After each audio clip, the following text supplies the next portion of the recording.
Alright, shalom, shalom. First and foremost, I like to give all honor, praise, and glory unto Yahweh, Bahashem, Yahushua, Bahashem, Ra HaKodash. Double honors to the elders and apostles of great Millstone who rule well. Peace and salutations to the elect scattered abroad. Alright, this is Brother Brothers out here with a lesson. And Lord willing, it's edifying. Alright. And the title of this lesson will be, I shall give thee the heathen for thine inheritance. All right, going into, what the purpose of the heathen, will be, all right, or what the true purpose of the heathen is, all right, which is, to go into captivity, to go into slavery as an inheritance to the Israelites. All right, the Lord has chosen, the Israelites to be a holy people, right? A nation unto himself, right? The Lord has only built that type of relationship, with the Israelites because he favors the Israelites over, all right, the heathen nations. All right, the different heathen nations will not be joint heirs, all right, with, the Israelites in the kingdom. All right, and these are just, a few scriptures to go into, the heathen, will be, in captivity under the Israelites. All right, ain't gonna be a good few that slip through the cracks, all right, or anything like that. All right, it's gonna be the Israelites in rulership, all right, and the heathens, all right, in slavery, paying tribute to the Israelites. All right, so this is the book of Psalms 28. It says, "Ask of me, and I shall give thee the heathen for thine inheritance, and the uttermost parts of the earth for thy possession." So there you go. The heathen was created for the inheritance of the Israelites. Okay, and that's of course, part of the promise. All right, part of the blessing that was given to Jacob. All right, Jacob being a ruler over the nations. All right, including the Edomites. All right, verse 9, it says, "Thou shalt break them with a rod of iron. Thou shalt dash them in pieces like a potter's vessel." So it's going to be a hardcore bondage, a righteous rulership, under the laws, statutes, and commandments of Yahweh Bashem Yahushua. All right, a world that's completely in order. All right, and when you see how the heathen have ruled, starting with Esau, Edom. All right, you can completely see that these nations are not fit to rule. All right, we need a kingdom, that's built off, following the laws, statutes, and commandments of the Lord. Everything is out of order. All right, everything is polluted. All right, our people are at a lower state, which is the Lord's chosen. All right, so a lot has to change. All right.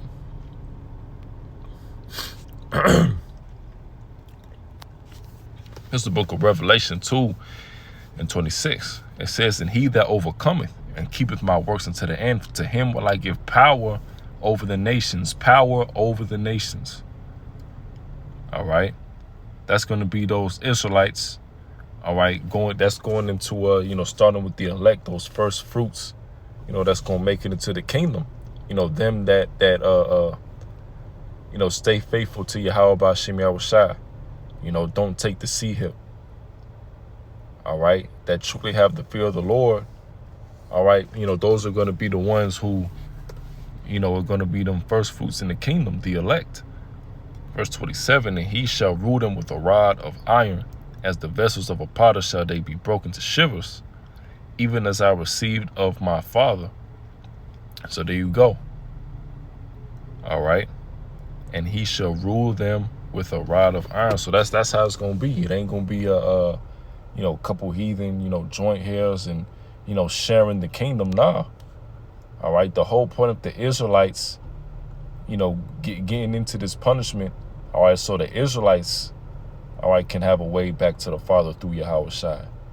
All right, the reconciliation, right? When you reconcile with somebody, that means you have a past relationship with them. The heathen nations have never had a relationship with Yahweh B'Shem Yahushai. They were never given the covenants, the promises, right, the law. All right, they were never given these things. All right, and you see a recurring theme in the Bible that the Lord always is dealing with Israel. It's always the Lord delivering the Israelites, building a covenant with the Israelites. All right, that's all it was. All right, the Israelites being punished. All right, going through the curses for breaking that covenant with the Most High. You see? So that's why it only makes sense, for the Israelites to be on top after all this. All right, because we have members of the elect, waking up in the last days, understanding who they are. All right, going out there, preaching 100% truth. Right, having faith. All right, when the scriptures going to the saints, all right, that's going into the Israelites. You can only be a saint if you are Israelite. Okay, what it goes into preserving the saints. Exodus 19:5. Now therefore, if ye will obey my voice indeed and keep my covenant, then ye shall be a peculiar treasure unto me above all people, for all the earth is mine. So the Israelites are above all people. All right. It says, and ye shall be unto me a kingdom of priests and a holy nation. And that's what the Israelites are, kings, priests, a holy nation, separate from the other nations. All right. That's a part of why the Israelites was given the law, to be separate from these different nations. All right. Not to be worshiping their gods, right? False idols. All right. Doing their certain customs and, things like that. All right. The law was given unto the Israelites to be a holy nation. All right. These are the words which thou shalt speak unto the children of Israel. So there you go. All right. And this is going into, the first covenant. All right. Which, of course, our people broke. The Israelites broke. But now we in the middle, right, of getting into a new covenant, all right, which that covenant will be fully established in the kingdom, the law being written in our inward parts, all right, ruling over the nations, okay, a kingdom established off the law, statutes, and commandments of the Most High, all right, and during that time, of course, we won't be able to go off. All right, so it's going to be we're going to be ruling forever in the kingdom. All right, that's a part of the new covenant. All right, and we're going to get to that in Hebrews 8, because I believe I read Jeremiah 31-31 in the past lesson, but I wanted to get that one as well. So this is Isaiah 2:1 first. The word that Isaiah the son of Amos saw concerning Judah and Jerusalem, and it shall come to pass in the last days, and the mountain of the Lord's house shall be established on the top of the mountains, and shall be exalted above the hills, and all nations shall flow unto it. And many people shall go and say, come ye, and let us go up to the mountain of the Lord, to the house of Yahweh of Jacob, and he will teach us of his ways, and we shall walk in his paths. For out of Zion go forth the law and the word of the Lord from Jerusalem. All right. So in the kingdom as well, you're going to have, the nations is going to have to follow the law of the Lord. All right. They ain't going to be worshiping their own idols. All right. Doing whatever they please. All right. In the midst of, serving captivity to the Israelites, they're going to have to go by, the law of Yahweh B'Shem Yahushai as well. All right. Verse 4 says, and he shall judge among the nations and shall rebuke many people. And they shall beat their swords into plowshares and their spears into pruning hooks. Nation shall not lift up sword against nation, neither shall they learn war anymore. All right, and this is scripture how we know that, of course, the small hats, all right, ain't the people, because, them in our land, was constantly at war. All right, but this is going into the kingdom, all right, that going into the nations being in slavery. All right. They're going to go straight into slavery when it goes to the swords and the plowshares, spears and the pruning hooks.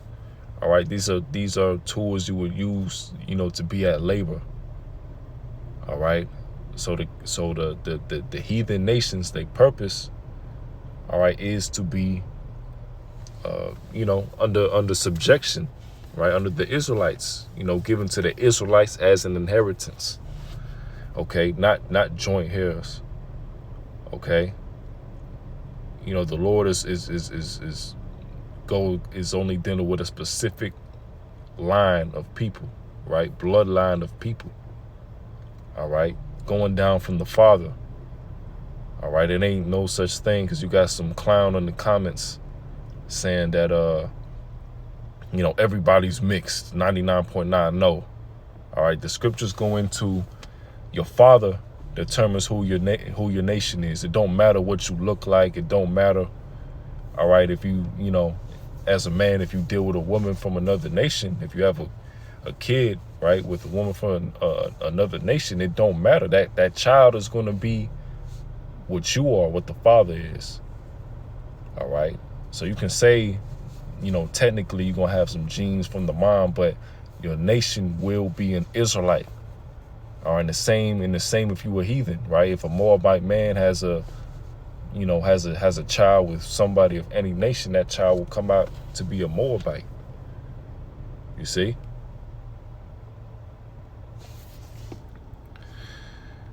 So we're gonna get it's gonna be the last precept, all right? Hebrews 8:7. For if that first covenant had been faultless, then should no place have been sought for the second. For finding fault with them, he saith, behold, the days come, saith the Lord, when I will make a new covenant with the house of Israel and with the house of Judah.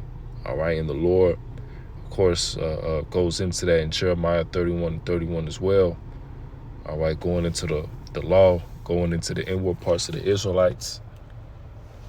All right, in the kingdom. Verse 9, it says, not according to the covenant that I made with their fathers in the day when I took them by the hand to lead them out of the land of Egypt, because they continue not in my covenant, I regarded them not, saith the Lord. And this is only talking about the Israelites in the land of Egypt. This ain't going into the heathen. The heathen is going to have no part of that new covenant. Verse 10, for this is the covenant that I will make with the house of Israel after those days, saith the Lord. I will put my laws into their mind and write them in their hearts, and I will be to them a power, and they shall be to me a people. And they shall not teach every man his neighbor and every man his brother, saying, know the Lord, for all shall know me, from the least to the greatest. So there you go. All right, this is only going into the Israelites. All right, this not going into the heathen. For I will be merciful to their unrighteousness, and their sins and iniquities will I remember no more. Yeah, the Israelites, all right, because it's the Israelites that fell away, that went off, all right, that, clung on to, the false idols, the customs of the heathen, living like heathen. All right, that's the whole point of why the Israelites was called like the Gentiles, because they had like a heathen-like state of mind, man. All right. Israelites calling themselves, Greeks and Romans and, things like that,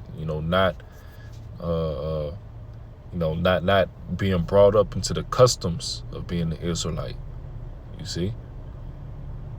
Verse 12, for I will be merciful to their unrighteousness, and their sins and their iniquities will I remember no more.